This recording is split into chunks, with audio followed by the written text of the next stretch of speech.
up, and welcome back to my channel. Now today I'm going to be giving a review for the film The Nun 2. Now this is a sequel to 2018's The Nun, plus this is the 9th installment in the overall Conjuring universe film series. Now this film takes place like years after the events of the original Nun film, so it's set like in 1956, because you kind of get like a glimpse of what happened like in the past, and it jumps like what's going on like in 1956. Now apparently like the demon nun was known as like Violet too as well. Now I must admit, like in this particular film they didn't really call her Violet that much, they just called her like the demon nun. So I thought that was kind of interesting, they're trying to go into that route of not calling her like Violet, but she again is played by Bonnie Aarons. And I heard about what's happening with her, like something about Warner Brothers wasn't paying her all like the money or something like that from the various like different like promotions of the nun character or something like that I was hearing about Bonnie Aarons, like her, you know, like she was claiming that Warner Brothers wasn't paying her like her money or something like that. Now this particular time you have Sister Irene, she does return in this particular film, and you also have Maurice who returns in the film too as well.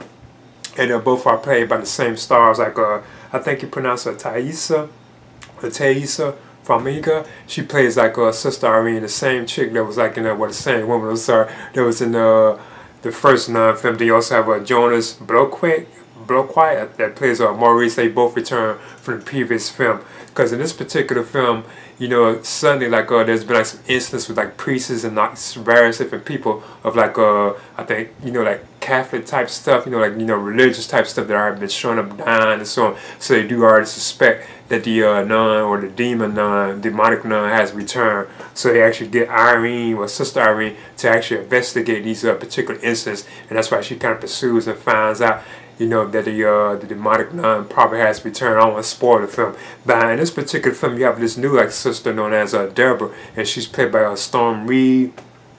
And I think the chemistry between her and Irene is pretty cool, because one thing is odd about Sister Deborah, who's played by Storm Reed, she actually smokes cigarettes and all that kind of stuff, and she's like a nun too. So I think that's kind of odd and interesting, you know.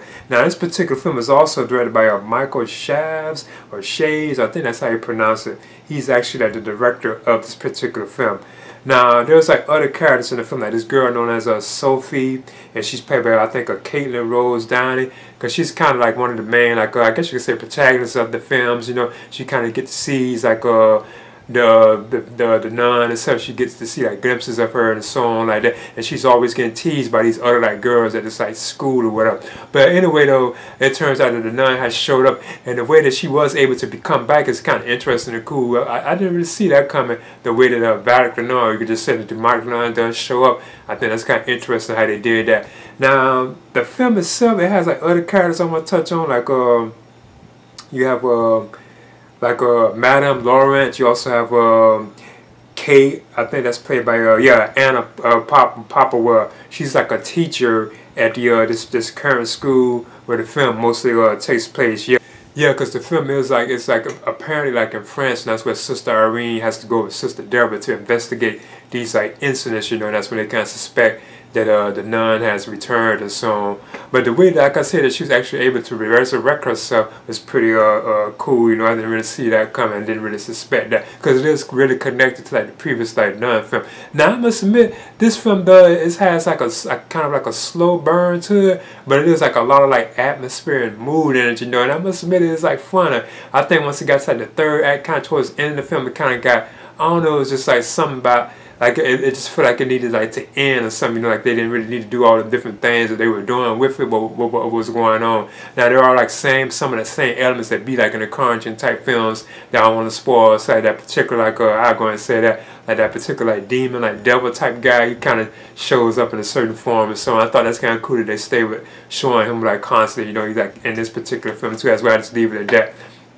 But it is like it's graphic, and Violet Grey has some kind of cool kills in the film. I was surprised that she killed people in the way that she did too as well. I thought that was kind of interesting. It was like bloody and like violent and so on. But yeah, like the lady known as Kate, played by Anna Popplewell, I think she's like the mother of Sophie, if I can remember correctly. And you can tell there's like a love chemistry between her and like Maurice. And Maurice has like a big part in this particular film. It does like it really focuses on him a lot, and like Sister Irene too as well. Like both of them, they both have like the same amount, like I think it's screen time. But that, yeah, that's basically what the film is about. Like Sister Irene, and then she has Sister Deborah, played by Storm Reed. They have to pursue like these incidents going on. That's when they suspected the nun is there and so on like that. But yeah, it was like I said, once it got to the third act, it's like it was something kind of like off about like dragging. I think some of the scares throughout the film seemed like they were kind of like pointless, and it does feel like a Conjuring type film too, as well. It definitely feels like how the previous like Conjuring films like The Nun, Annabelle, and so on, how the particular films like failed, you know. But cause I kind of want to give it like a C, but I felt like I was still like enjoying it too much. And just like the third act, I thought was kind of kind of off, you know. And I thought Bonnie was still kind of cool as like the nun, Vatican nun, because they really called her the demon nun, the demonic nun. That's what they really labeled her as. Not even like in the credits, you know. But towards like the end is also like you know like the age, you know, like, you know, the Easter eggs from the previous, like this connected to like the Conjuring films. I guess what's coming next, because you do get like a little tease, you know, with like the other characters from like the Conjuring films. Of course, you know who them are. I'm not gonna spoil it, but you probably can figure who them two is, you know. But I'm going to just give it a B- because it was still like entertaining. I like how it felt, like the mood, like the look of the atmosphere and everything. I thought it was done pretty good, you know. But once it got kind of like towards like the third act, like I said, it seemed like it just was like, I don't know, it just was like overblown for some reason, you know, kind of getting like ridiculous. But I still think it was like a pretty decent film. I kind of felt like probably the first Nun film was better than this one, for my opinion, but I'm not really too sure. I'm seeing what it's getting like on Rotten Tomatoes and all that kind of stuff too as well. But in this particular film, I'm gonna give it a B-. So this is my review for The Nun 2. Please leave a comment and subscribe too as well.